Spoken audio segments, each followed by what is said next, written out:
Robert, can you move us forward like It's gonna roll right into that. Okay. So that can't be there anymore. Okay. We gotta get rid of it. Sorry. Okay, well, I have to put this on here somewhere. Put it somewhere so. else here, but that can't go there. Yep.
Audio check.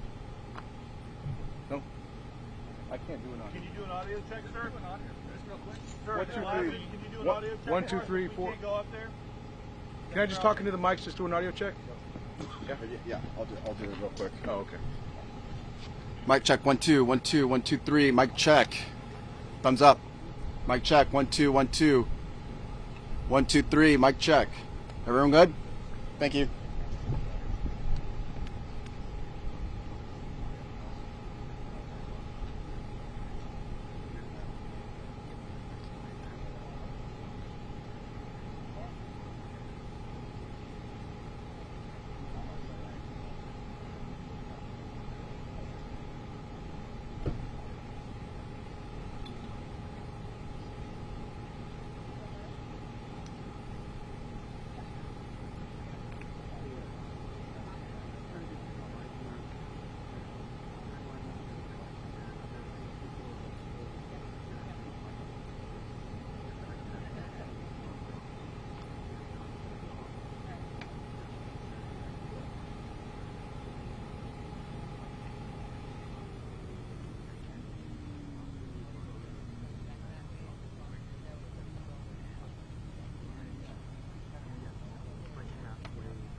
Coming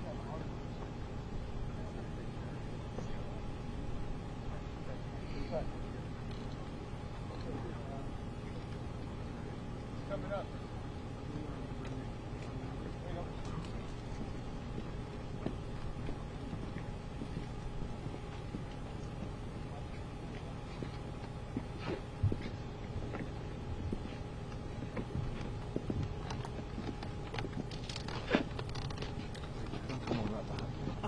On each side of me.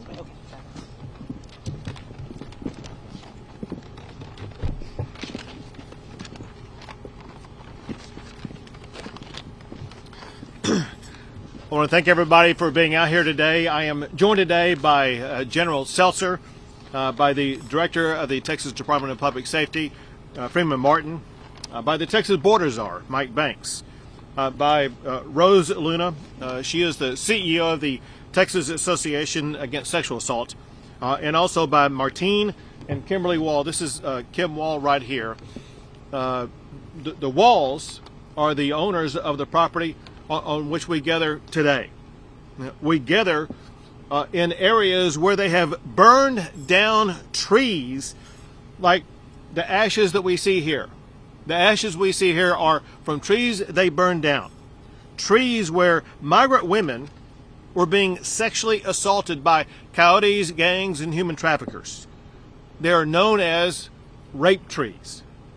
We're here to expose the truth to immigrants who are thinking about coming here, the truth about the traffickers who assault so many of the women and children along the way. We are launching a new campaign to deter illegal immigration into Texas. Yesterday, we began putting up billboards, dozens of billboards, in Central America and in Mexico. They inform potential illegal immigrants about the reality of what will happen to them if they try to enter Texas illegally. These billboards, some of which you can see behind me, they tell the horror stories of human trafficking. One says many girls who try to migrate to Texas are kidnapped. Another sign says your wife and daughter will pay for their trip with their bodies. One asked families thinking about sending their kids here, how much did you pay to have your daughter raped? This is tough medicine. But we want no more rape trees in Texas. Do not make the dangerous trek to Texas. For migrants who are now already close to crossing the border illegally, we have billboards providing warning messages in Mexico. They are arrayed across Mexico, but especially along the northern border of Mexico, all the way from Matamoros to Juarez and many places in between. One says, stop.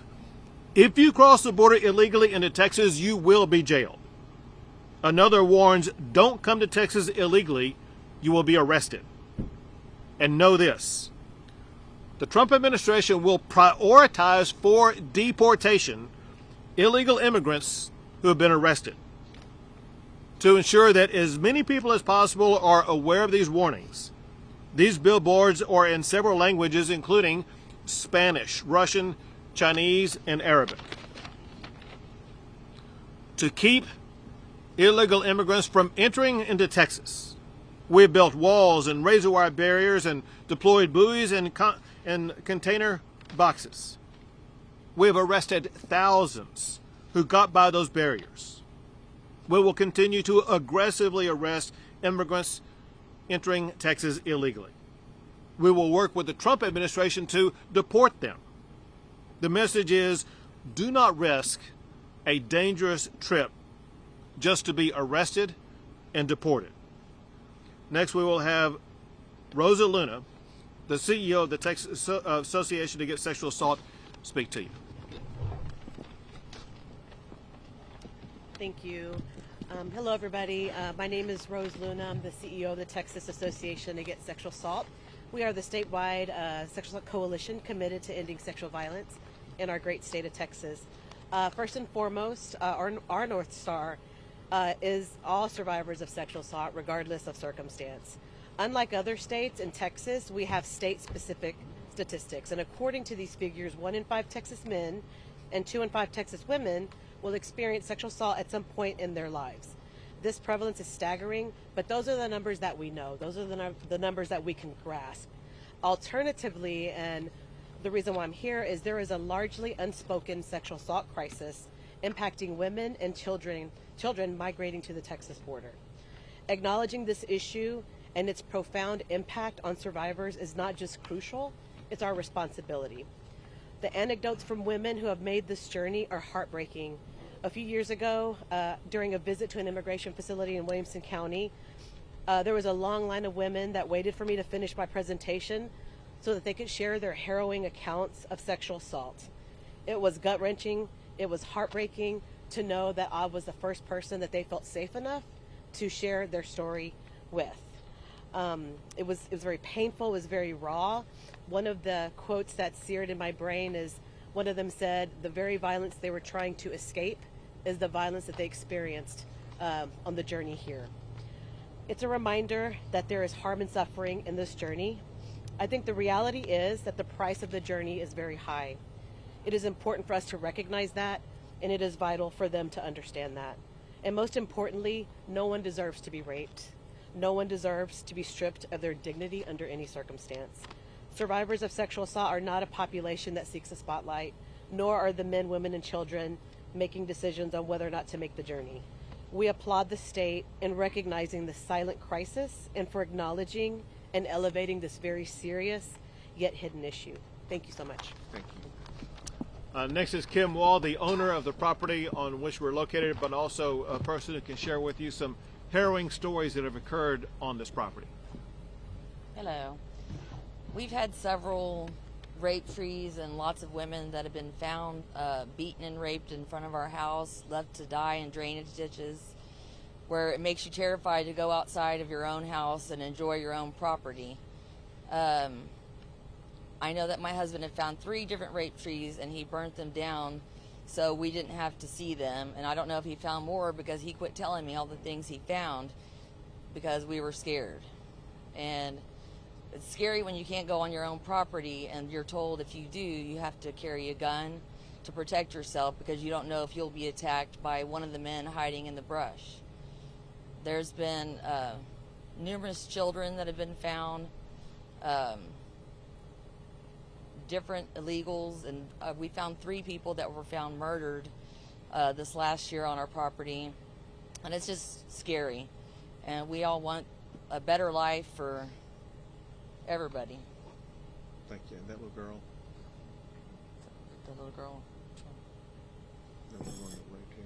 Oh, the one that they found in front of the house? Yeah. She was raped by 12 different men and beaten, left to die. And we were told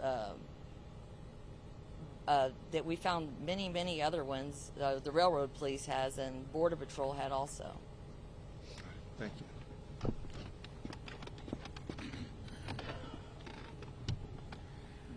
I want to thank Kim and Martine for opening up the property, but more importantly for being able to share their story about the reality of what's happening on a daily basis, especially under the Biden administration with the open border policies that have led to so many sexual assaults, murders like what she talked about on this very property.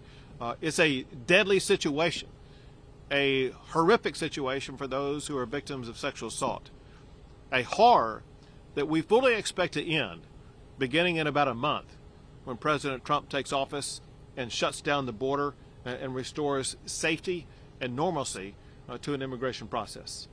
I'll take a few questions. Governor, I've got a question for you on this, if you don't mind, sir. A lot of these efforts and renewed efforts seem to be physical, boots on the ground efforts. At what point do you think, in your role as governor, you can help affect actual policy out of Washington that comes in the way of law from the highest order? So what Americans expect and what I want to ensure we deliver is making sure that we do accomplish one task first, and that is to stop illegal immigration into the United States, and my job is to stop it into the state of Texas. After we accomplish that goal, then we can move on to other goals. And it will be up to the Trump administration and those serving in Washington, D.C. to figure out a pathway forward. But I don't think any American has any appetite to make reforms in the system until we do two things. One is to stop the illegal immigration and show we're going to be able to continue stopping it so that the only immigration that occurs is legal immigration. Governor, you said last month that preparations were underway. You were with Tom Homan to have the necessary changes go into effect on day one. Can you give specific examples of what changes are going to be made and what you're doing in preparing for that?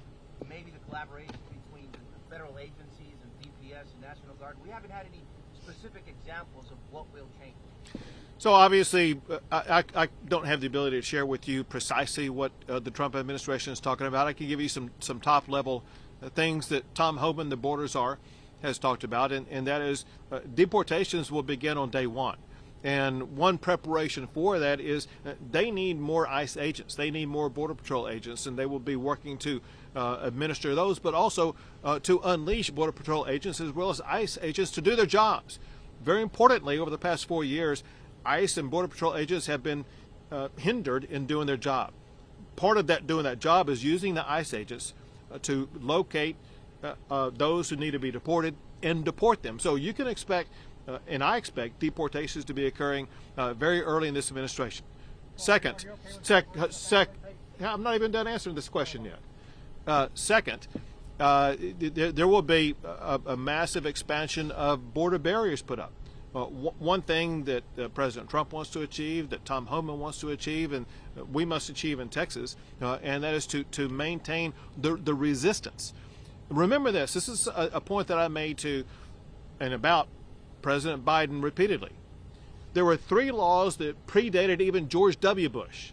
A law that requires the president to deny illegal entry, a law that requires the president to detain anybody who does enter illegally, and a law that requires the president to build border barriers. Bush and Obama and Trump did all 3 of those. Biden did none of those 3. What Trump will do, he now knows exactly how to execute these duties in office, and from day one, he will execute all 3 of those duties. This guy, hold a second. This guy has had a question. I'll come back to you. Hold. The guy in blue, did you have a question? Say it again. Do you think the family separation is okay for the country? So I'll tell you what Tom Homan said. Tom Homan said, listen, there's no need for family separations because if there's a person in the family who is in the United States illegally, the Trump administration will deport them. And it's the family that gets to choose. The family gets to choose, are they going to remain together and all go back together? Or is the family going to make the decision that the family will have a separation of the family? That's a family choice, not a choice by the Trump administration. Governor, we've seen the deterrence that you've had in the water, billboards now, but is Texas, and are you getting the legislature and the state ready to basically almost shoulder the burden of what seems to be a deportation movement that would go through Texas? Do you think Texas is going to be carrying most of this weight? Are we going to have most of the burden of it? So Texas has, and we will continue to do whatever it takes to make sure that we gain control of the illegal immigration that's taking place in the state of Texas, and that means working hand in hand with the Trump administration to assist them in making sure that we close the border, secure the border, and aid them in the deportation process. I'm not asking you to tip your hand, but can you tell us at some of these high levels if Texas is going to be the main player in this? Because there's Democratic governors in California, in Arizona, in New Mexico, but then you come to Texas, which has the biggest border, and it's a Republican governor, which is in lockdown. Well, obviously because of the size of the state of Texas, because it's the most southern border state, we have 2/3 of the entire mileage between the United States and Mexico is the state of Texas. There's a lot of reasons why Texas will be playing a centerpiece role in closing the border and in the deportation process. However, this is not a Texas issue, and it's not even a Texas, New Mexico, Arizona, and California issue. This is an issue for all the states of the United States of America, and it's one of the reasons why Donald Trump was elected in the first place. So Donald Trump and Tom Homan and the entire Trump administration will be working in states all across the United States of America to make sure that if there are illegal immigrants being harbored anywhere, especially those who have committed a crime or pose a national security concern, Those are the people that Tom Homan is going to go after first to make sure that we restore order and safety into our communities. Governor, so what is this plan that you came today to announce? Is it just to display the ads between the border? Or what's the new plan? The new plan is a deterrent to people who may be on their way to come across the border. Listen, there have been many stories in things that we're monitoring where in the last month before Donald Trump becomes the president, there are many people who may make a last gasp effort to try to cross the border. And our goal right now immediately is not only to discourage them from coming, but to help them understand the consequences when they come. The consequences are that the people coming here, they could be raped, they could be assaulted, they could be killed. But the consequences also are, if they do make it across, they will be arrested, they will be jailed, and they will be deported. It is senseless. It is futile for people to try to continue the trek to the United States of America, and especially to the state of Texas, and enter illegally, because you will face bad consequences along the way. And our goal is to stop people in their tracks where they are right now and have them stop making any further trek toward Texas or the United States of America. We have time for two more, guys. How much does this campaign cost the state, and do you think this is an effective use of funds when it comes to tackling the border? Sure. I don't have the exact number with me. I think it's roughly about $100,000. Could be a little bit more than that. And every tool and strategy that we find and locate are effective strategies. Know what I'm about to tell you. And that is there are a lot of organizations and people who are providing a contrary narrative to what we are saying today. There are the cartels, there are gangs, there are human traffickers, there's even maybe the government of Mexico, as well as non-governmental organizations that tell a completely different story and make it sound like it may be harmless going into the state of Texas. And we are trying to provide a pushback against that narrative and provide reality facts for immigrants thinking about coming here to save their lives, to save them from sexual assault, save them from being arrested, and let them know there are consequences if they take any further steps to come to the state of Texas. Last question. Governor, you mentioned border bollards expansion.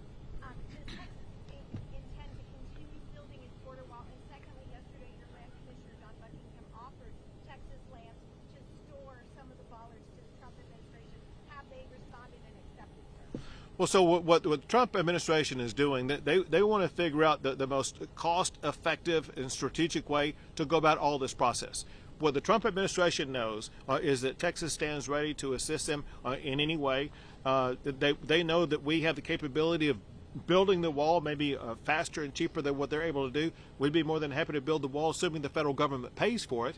But this is a time when you're going to see, unlike the last 4 years, you're going to see great collaboration and cooperation so that we're going to be far more effective and be able to move far faster than ever before at securing the border.